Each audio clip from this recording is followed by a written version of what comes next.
님의 이름을 파라클레이토스, 옆에서 불러주시는 분이라고 예수님께서 소개를 하셨는데, 우리를 대신해서 하나님께 또는 예수님을 대신해서 우리에게 말씀하시는 분이라는 뜻을 가지고 있고, 두 번째 의미를 좀 더 길게 생각을 했었습니다.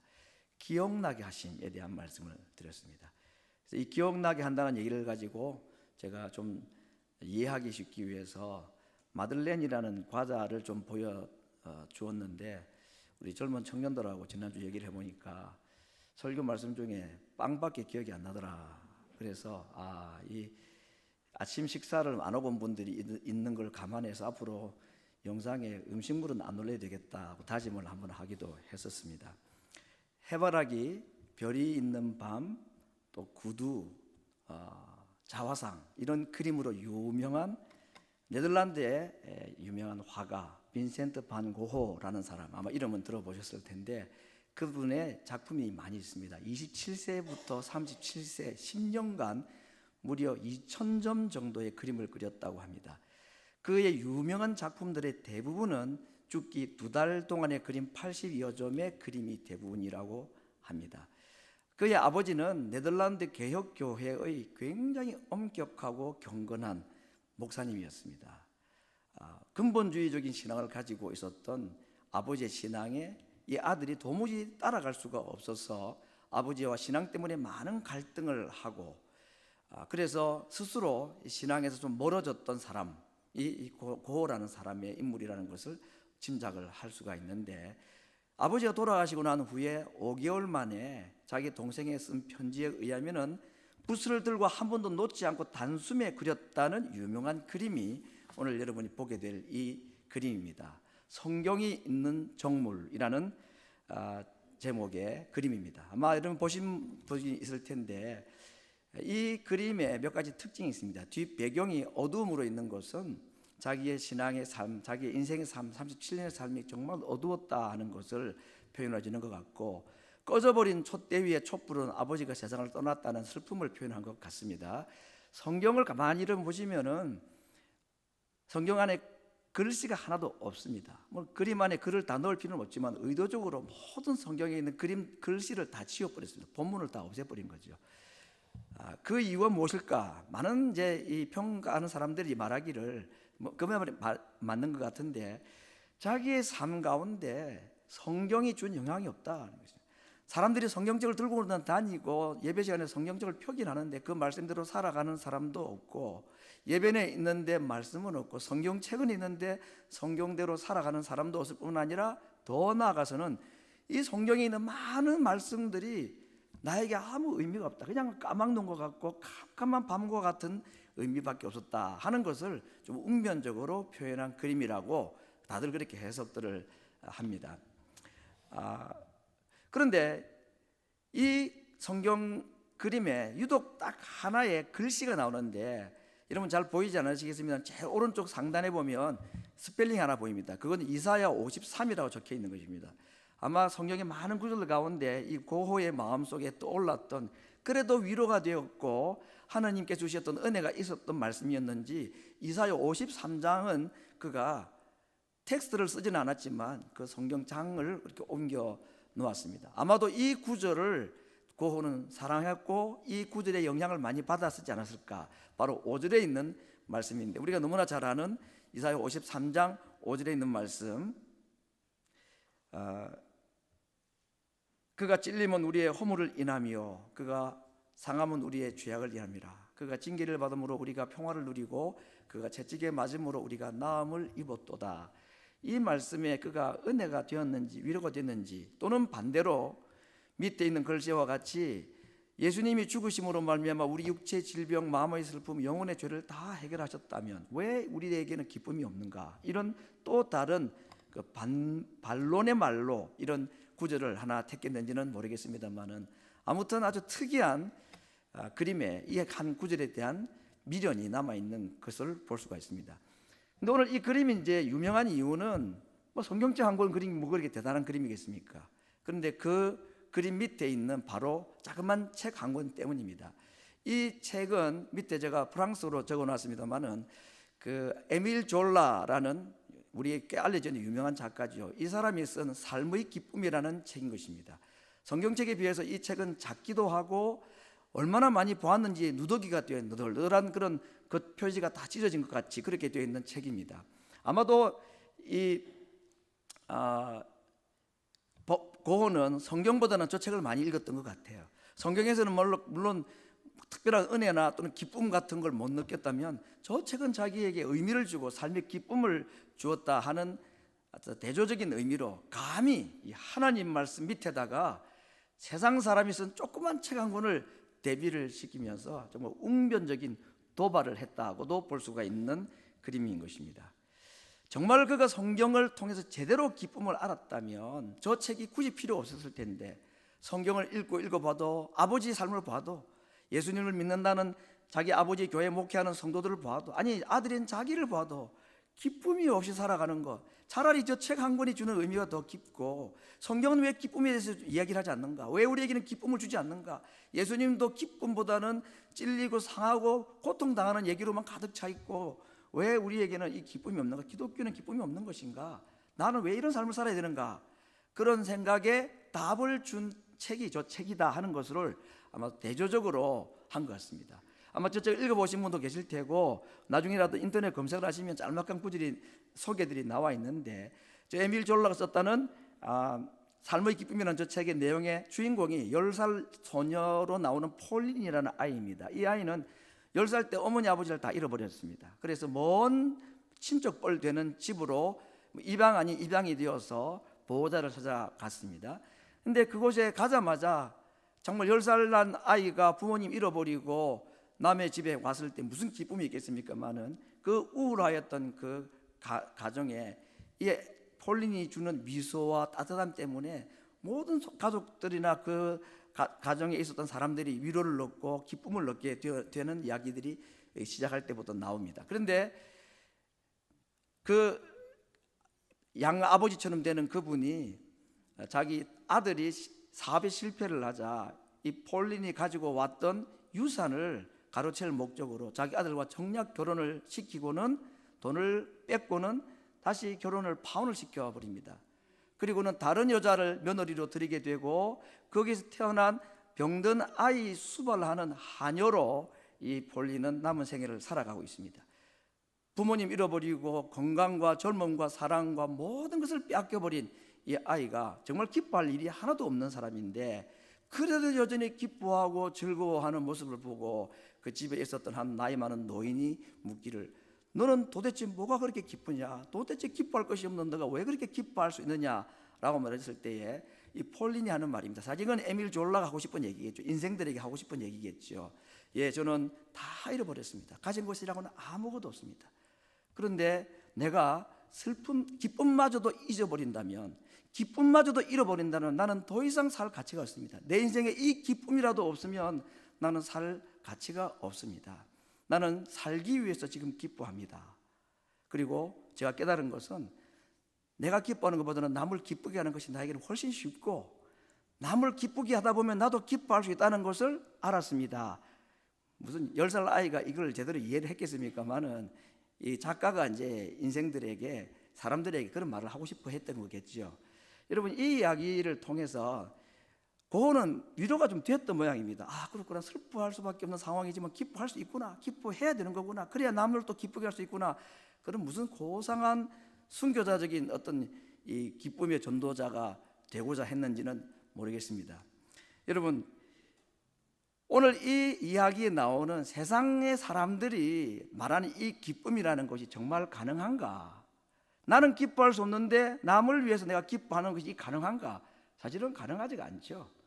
성경에서 말하는 기쁨이 절대 아닙니다.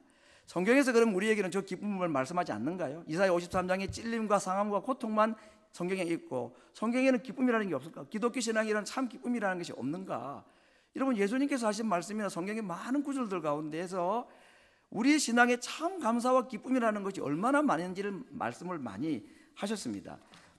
요한복음 15장 11절 이하에 있는 말씀들로부터 지금 기쁨에 관한 성경 구절 몇 가지를 소개합니다. 내가 이것을 너희에게 이르면 내 기쁨이 너희 안에 있어 너희 기쁨을 충만케 하려 함이라. 오늘 본문 로마서 14장 17절도 하나님의 나라는 먹는 것과 마시는 것이 아니요 성령 안에서 의와 평강과 희락, 기쁨이라 그랬습니다. 항상 기뻐하고 쉬지 말고 기도하고 범사에 감사하는 것이 그리스도 예수 안에서 우리를 향한 하나님의 기뻐하시는 뜻이라고 했습니다. 성령의 충만한 결과 나타나는 성령의 열매에 대해서도 사랑과 희락과 화평 오래 참입니다. 희락, 기쁨에 대한 말씀을 하셨습니다. 여러분, 성경적으로 말할 때에 오늘 이 폴린이라는 아니 에밀 졸라가 말했던 이 기쁨론, 이건 사실은 거짓입니다. 있을 수가 없는 이야기입니다. 뭐 그렇게 살려는 것은 나쁘게 볼 수는 없지만 나는 안 기쁜데 남을 기쁘게 한다. 남을 기쁘게 하다 보면 나도 기쁠 수 있다. 나는 살기 위해 기뻐야 된다. 기뻐하지 않으면 나는 살 수가 없다. 아니 기뻐하면 사라지는 겁니까? 기뻐하면 내가 정말 기쁨이 오는 겁니까? 뭐 그럴 수도 있긴 하겠습니다. 뭐 하다 보면 조금이라도 도움이 되겠죠. 억지라도 웃고 억지라도 기뻐하는 것이 그렇게 나쁘진 않지만 성경에서 말씀하시는 기쁨하고는 전혀 다른 겁니다. 예수님께서 말씀하는 기쁨은 무엇입니까? 억지로 기뻐해라. 살기 위해서 기뻐라. 기뻐하면 뭐 어떻게 하든 뭐 진짜 기뻐하게 된다가 아니라 내 기쁨이 너희 안에 있어. 너희 기쁨이 충만케 해서 너도 기쁘고 너를 기쁨 주셨던 하나님도 기뻐하시고 그리고 너를 보는 또 다른 사람들도 기뻐하는 것, 이게 맞는 거죠. 예수님 없이는 겨우 지어내는 기쁨이라는 게 그 억지 기쁨론 정도가 전부일 것입니다. 그것도 사람들이 감동을 줬던 모양입니다. 예수님을 제대로 만나지 못한 목사의 아들이라는 고에게도 성경보다는 그 세상 사람이 말하는 그 기쁨이 오히려 도움이 됐는지 모르겠습니다. 그런데 별로 그 기쁨이 도움을 얻지 못했던 것 같아요. 정말 그 책을 통해서 보고가 기뻐했다면 자기 귀를 베어버리고 권총으로 자기를 쏘아 죽이고 이렇게는 안 했겠죠. 성경 속에 예수님이 말씀하신 이 참 기쁨을 그가 몰랐기에 그런 엉뚱한 짓을 하고 말았을 겁니다.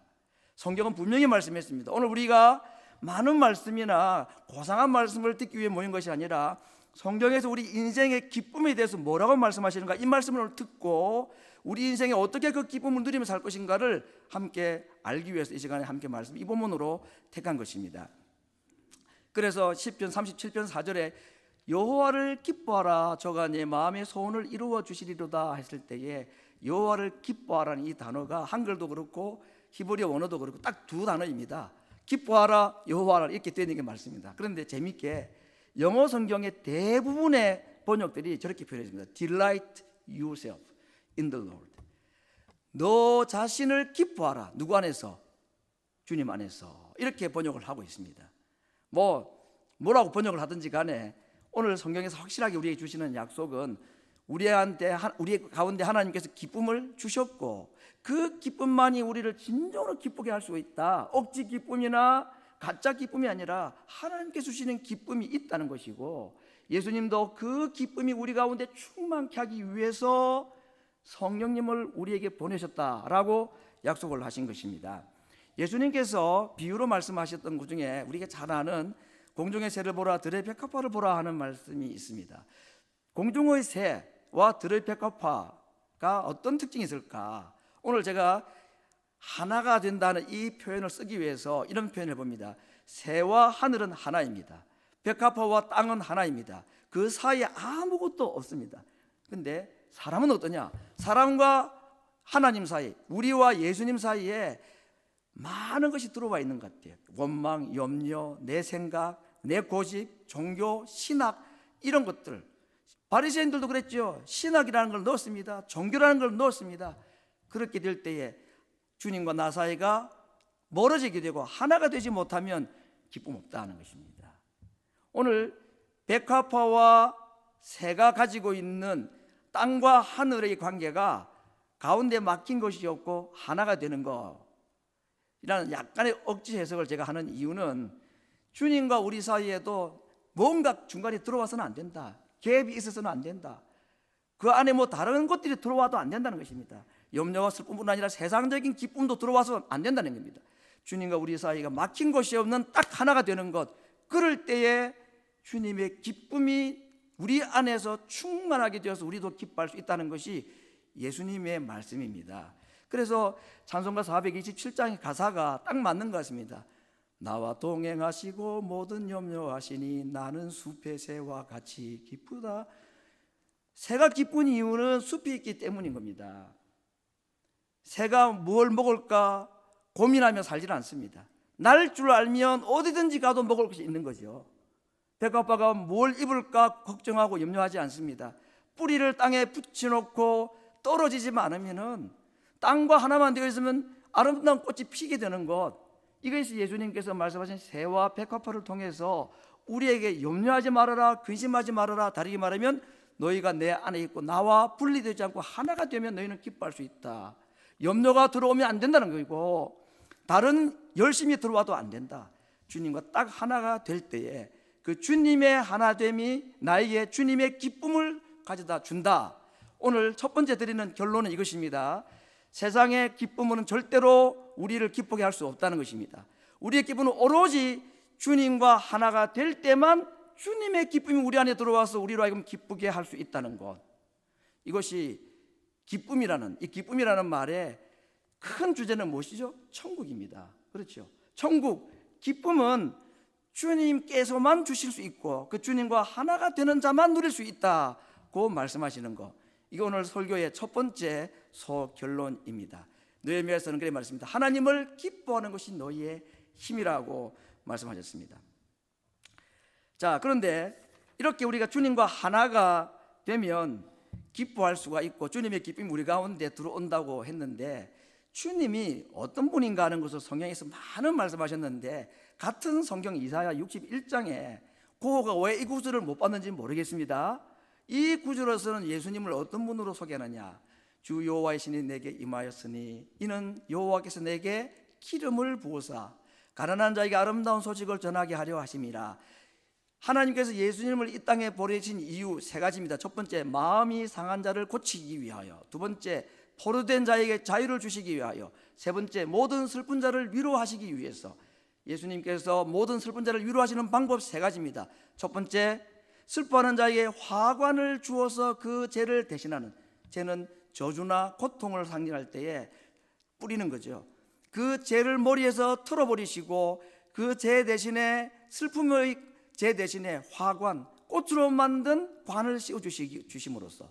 두 번째는 어떻게 하고 슬픈 자를 위로하십니까? 희락으로 기름 부으시, 희락의 기름으로 그랬습니다. 희락, 기쁨의 기름, 이 기름은 다 성령을 말씀하겠죠. 세 번째, 어떤 방법으로 우리를 위로하십니까? 찬송의 옷으로, 화관과 희락의 기름과 찬송의 옷을 입혀서 근심하고 슬퍼하고 고통할 수밖에 없는 인생들에게 주님께서 무엇을 주시기 위해서? 기쁨을 주시기 위해서, 희락으로 기름 부으시기 위해서. 여기 기름이라는 단어가 몇 번 나오죠. 기름이라는 것은 우리가 성령을 상징한다는 것을 쉽게 이해할 수가 있습니다. 예수님을 메시아다 또는 그리스도라고 부릅니다. 두 다른 언어이지만 뜻은 다 기름 부음을 받은 자라는 뜻을 가지고 있는 히브리어와 헬라라는 것을 우리가 알고 있습니다. 예수님은 기름 부음을 받으신 자입니다. 성령으로 기름 부으심 받은 자이고, 오늘 본문에서는 예수님에게는 희락으로 기름 부으심이 있었다고 그랬습니다. 그러므로 그 예수님을 만나는 자에게 하나님께서 주시는 것은 성령을 주시는 것이, 성령으로 기름 부음 받은 자가 내 속에 계시니까. 예수님을 그 마음에 모신 자에게는 또 무엇을 주시느냐? 기쁨을 주신다 그랬습니다. 왜냐하면 그분은 기쁨으로 기름 부음 받은 자이기 때문입니다. 예수님과 하나가 될 때에 성령과 기쁨이 우리 가운데 흘러 들어온다 하는 것을 지금 이 구절을 통해서 말씀을 하고 있는 것입니다. 자, 우리가 주님과 하나가 될 때에, 주님이 내 안에 들어오셔서 하나가 될 때에 우리에게는 성령도 또 기쁨도 기름 부음이 있게 된다. 그것이 곧 천국이라고 말씀을 했는데, 문제는 우리에게 그 다음에 있는 것입니다. 주님이 내 안에 계시고, 그래서 내 안에 성령으로 또는 희락으로 기쁨을 부어주시고, 내 안에 성령이 계시고 내 안에 기쁨이 충만히 거하신다는 것을 어떻게 하는 자가 그 기쁨을 누릴 수가 있느냐? 믿는 자가 그랬습니다. 중요한 단어가 이 믿음이라는 단어입니다. 우리가 어떻게 구원받았습니까? 내가 예수님을 열심히 믿고 신앙생활을 열심히 했기 때문입니까? 아니죠. 예수님께서 하신 그 일을 내가 믿어서 구원받은 것입니다. 내가 하는 일, 내가 열심히 한 그 일이 나에게 구원의 기쁨이나 확신을 준 게 아니고, 느낌이 좀 좋았는지는 모르지만 내가 주를 위해서 한 일이 나를 구원한 것이 아닙니다. 주가 나를 위해서 하신 일이 나를 구원하신 것입니다. 어떤 자에게? 그것을 믿는 자에게 구원을 주셨습니다. 그러므로 구원도 믿음으로, 구원받은 자가 이 땅에 누리는 천국과 기쁨의 삶도 무엇으로? 믿음으로 얻을 수 있고 누릴 수 있다는 것입니다.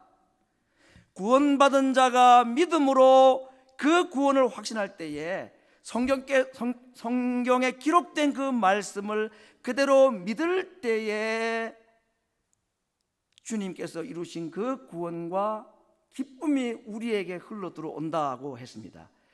기쁨을 구할 필요가 없습니다. 성령을 구할 필요가 없습니다.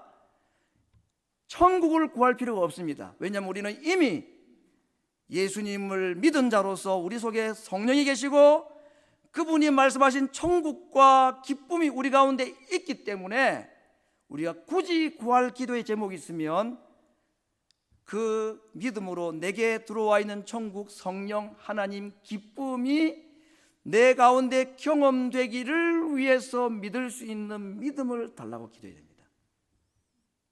무엇을 기도해야 될지를 분명히 오늘 말씀해 주고 있습니다. 기쁨을 구할 필요가 없습니다. 천국을 구할 필요가 없습니다. 성령을 구할 필요가 없다는 것입니다. 왜냐하면 이미 우리 속에 성령이 들어와 있기 때문에, 이미 우리 가운데 천국이 시작이 되었고 기쁨이 우리 가운데 들어와 있기 때문에 그것을 어떻게 하기를 위해서 기도해야 될까요? 그 약속을 믿을 수 있도록 해달라고 기도해야 됩니다. 그것이 믿어질 때에 내 속에서부터 주님의 기쁨이 폭발을 하게 되는 것을 경험하게 된다는 것을 약속을 해주고 있습니다. 그래서 고린도후서 13장 5절에서는 이런 좀 무시무시한 말씀을 하셨습니다. 예수 그리스도께서 너희 안에 계신 줄을 너희가 스스로 알지 못하느냐, 깨닫지 못하느냐, 믿지 못하느냐. 그렇다면 너희는 버리운 자다. 이 말씀을 우리가 좀 무섭게 듣죠. 야, 내 안에 주님이 계신 걸 알지 못하면 내가 버리운 자인가? 나 정말 버리운 자인가? 고린도후서는 고린도 교회에 믿는 자들에게 보낸 편지입니다. 고린도 교회 성도들 은혜도 많고 은사도 많았죠, 고린도 교회가. 그런데 바울이 볼 때 그들에게 부족한 것이 있었던 거죠. 그 중에 부족한 게 뭐냐면 믿음이 없다는 얘기죠. 무슨 믿음? 성령이 그들 가운데 계시고 예수님이 그들 가운데 계시고 언제든지 떠나지 않으시고 그들과 영원히 함께 계시고 범죄하고 실수하고 잘못할 때도 성령이 떠나지 않으시고 그들 가운데 계시다는 이 믿음이 부족하다는 거죠. 그래서 너희들 가운데 예수님이 계신 걸 너희들이 왜 모르느냐? 그거 알아야 되고 믿어야 된다 라고 한 말씀이 저 구절입니다. 그러므로 우리가 내 속에 주님이 계시다는 사실을 잊어버리는 순간 우리는 천국을 경험하는 데서 멀어질 수밖에 없고 주님께서 우리에게 주신 그 기쁨을 경험하기 불가능할 수밖에 없다는 겁니다. 그러므로 우리가 하나님 앞에 날마다 구할 것이 있다면 주님께서 하신 그 약속의 말씀을 믿을 수 있는 믿음을 달라고 기도해야 되는 것입니다. 마가복음 11장 24절, 너무나 우리가 좋아하는 말씀. 무엇이든지 기도하고 구하는 것은 받은 줄로 믿어라. 그리하면 너에게 그대로 되리라. 여러 많은 설명이나 해석들이 필요합니다만 오늘 제가 주님이 내 안에 계시고 내 안에 이미 천국과 기쁨을 주셨다는 사실을 믿어야 된다는 말씀을 하기 위해서 저 구절을 인용을 했습니다. 무슨 말씀을 하고 있는가? 마가복음 11장 24절 보겠습니다. 무엇이든지 기도와 구한 것은 받은 줄로 알아. 여러분, 이것은 지금 기도하는 사람이 받았다는 말입니까? 아직 안 받았다는 말인가요? 네? 무엇이든지 기도하고 구한 것은 받은 줄로 믿어라. 아직 안 받은 거죠? 안 받았는데 어떻게 하라? 받은 것으로 받아들이고 믿어라. 자, 이 얘기를 제가 왜 구절을 인용을 했느냐 하면 우리가 기도하고 구한 것을 혹시 아직 안 받을 수는 있습니다. 그런데 성령은 우리 속에 계십니까? 안 계십니까? 예수님이 우리 안에 계십니까? 안 계십니까? 천국이 우리 가운데, 기쁨은 우리 가운데 이미 들어와 있는데 받지 않은 것도 기도하면 받은 줄로 믿으면 된다고 그랬는데 이미 받은 것을 왜 안 믿지 않느냐 그 말입니다. 이미 우리 가운데 지옥, 천국이 우리에게 있고 우리가 예수님 안에 있고 주님이 내 안에 있고 말씀이 우리 가운데, 기쁨이 성령이 우리 가운데 계시지 않습니까? 그런데 못 믿을 이유가 뭐가 있습니까? 받지 않은 것도 믿으라고까지 권하시는데 이미 받은 것인데 그걸 깨닫지 못한다면 정말 우리는 버리온 자인지 모른다. 그러나 예수님 믿는 자가 누가 버리온 자가 있겠는가? 우리가 주를 버려도 주님 우리를 안 버리신다는 게 주님의 약속인데, 그러므로 이 싸움입니다. 믿는 자가 이 땅에 살아가는 삶의 싸움은 이것입니다. 주님께서 하신 그 약속, 성경의 약속, 우리 가운데 계시고 우리 가운데 이미 천국과 기쁨을 시작해 놓으셨다는 것, 그 사실을 믿게 하시는 성령의 사역과 그 사실을 믿지 못하고 의심하게 만드는 사탄의 싸움에 우리는 틈바구니 속에 있는 것입니다. 우리의 마음에서 그러한 전쟁이 일어나는 것입니다. 그걸 우리가 일컬어서 영적 전쟁이라고 부릅니다. 사탄은 우리에게 계속해서 여러 가지 생각, 여러 가지 이야기들을 통해서 내 안에 주님이 계시고 내 안에 이미 하나님의 나라가 시작되었고 주님께서 우리에게 기쁨을 충만케 가지고 들어와 오셨다는 사실을 잊어버리거나 의심하게 사탄은 계속해서 우리 마음에 갖가지 생각을 집어넣습니다. 여기에 우리를 도우시기 위해서 주님은 가만 계시느냐? 아니죠. 그런 마음에 우리의 유혹을 받지 아니하도록, 그 믿음이 약해지지 아니하도록 첫 번째 말씀을 보내주셨고, 두 번째는 성령을 보내주셔서 어떻게 하신다 그랬죠? 기억나게 가르쳐 주신다고 했습니다. 뭐 하라고? 하나님의 그 약속 의심하지 말고 믿음으로 끝까지 붙들라고. 내게 자신이 하신 모든 일로 이미 구원과 천국과 기쁨을 다 주셨음에도 불구하고 뭘 못해서, 그걸 끝까지 붙잡고 믿지 못해서 누리지 못하는 것이 주님 보실 때 너무 안타까웠어. 그래서 구원은 받았는데 구원의 기쁨은 없고, 구원은 받았는데 구원의 감격도 없이 살아가는 것은 저 원수는 조롱하고 마귀는 우리를 그렇게 조롱하지요. 그걸 주님이 보고 계시지 못하는 겁니다. 감히 내 자녀들을 너가 그렇게 괴롭혀 하고 맞불을 놓으신 것이 성령의 불로 우리에게 찾아오셔서 그 모든 의심들을 떨쳐버리라고 말씀 보내시고 성령을 통해서 우리에게 가르치시고 기억나게 해주셔서 우리에게 이 믿음 끝까지 지키도록 해주신 것입니다. 그래야 주님께서 우리에게 이루신 그 일이 헛되지 않으니까. 물론 이렇게 사나 저렇게 사나 천국은 가겠죠. 주님은 우리를 마지막에 지옥에서 천국에 보내시기 위해서만 오신 분이 아닙니다. 주님은 천국을 이 땅에 가져오시고 우리 속에 심어 놓으셨다고 했습니다. 그런데 왜 경험 못하고 왜 누리지 못합니까? 다른 이유가 아닙니다. 내 속에 주님께서 하신 그 약속에 대한 말씀을 믿지 못하는 것 때문입니다. 이유는 충분히 있을 수 있지만 도우시는 성령이 말씀으로 계속해서 말씀해 주시기 때문에 말씀을 듣고 복음 듣고 구원받은 자는 그래서 계속해서 말씀을 들어야 되는 것입니다. 계속해서 복음을 들어야만이 그 복음이, 그 말씀이, 그 믿음이 끝까지 유지가 되도록 해주시는 것입니다. 내가 내 믿음 지킬 수 없습니다. 성령이 나를 붙잡아주지 아니하시면 내가 끝까지 내 믿음을 지킬 수가 없기 때문에, 그래서 지금도 우리에게 계속해서 파라클레이토스, 우리 옆에서 계속해서 말씀해 주시는 것입니다. 오늘도 그 말씀을 듣기 위해서 오신 것입니다. 성령이 오늘 우리에게 주시는 이 약속의 말씀을 믿을 수 있기를 바랍니다. 오늘 말씀을 정리를 하겠습니다. 어떻게 우리가 참 기쁨과 천국을 누릴 수가 있습니까? 내 스스로는 못합니다. 억지로 기뻐할 수 없습니다. 하나님께서 이루시고 예수님께서 그 이루신 그 천국을 누리기 위해서는 그 주님과 내가 하나가 되어야 된다 그랬습니다. 그 하나가 되게 하는데 꼭 우리에게 필요한 것이 무엇인가?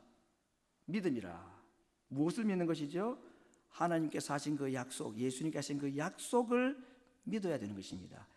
그러므로 우리가 이 믿음을 지키고 끝까지 유지하기 위해서 보내신 말씀과 그 말씀을 기억나게 하시는 성령님께 우리는 이렇게 기도할 수 있습니다. 성령님, 제 안에 계심을 믿습니다. 제 안에 천국을 가져오셨음을 제가 믿습니다. 사랑하는 성도 여러분, 우리는 이 시간에 하나님께서 주신 그 약속의 말씀에 아멘으로 몇 가지 화답하고 답할 것이 있습니다. 천국이 이미 우리 가운데 이루어졌음을 믿어야 합니다. 예수님이 우리 가운데 기쁨의 천국을 가져오셨다는 사실을 믿어야 합니다. 구원받은 자에게 이 천국이 떠나지 아니하도록 말씀을 보내시고 성령을 보내셔서 끝까지 우리에게 이 믿음 잃지 아니하도록 도우신다는 약속의 말씀을 믿어야 하는 것입니다. 그렇게 할 때에 사람이 하는 억지 기쁨이 아니라 주님의 기쁨이 우리 안에서 작동하기 시작하고 일하기 시작하는 것입니다.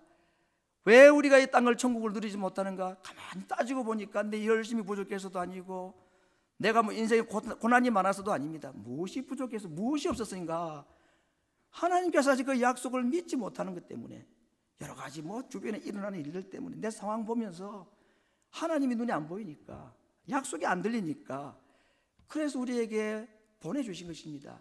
오늘도 들으라고 우리를 불러주신 것은 말씀이 우리에게 믿음을 주기 때문에 성령의 감동하심이 그곳에 역사할 때에 우리 가운데 그 이루신 천국과 기쁨이 우리 가운데 그대로 일어날 것이기 때문에 하나님 오늘도 우리를 말씀의 자리로 초대하시고 불러주신 것입니다.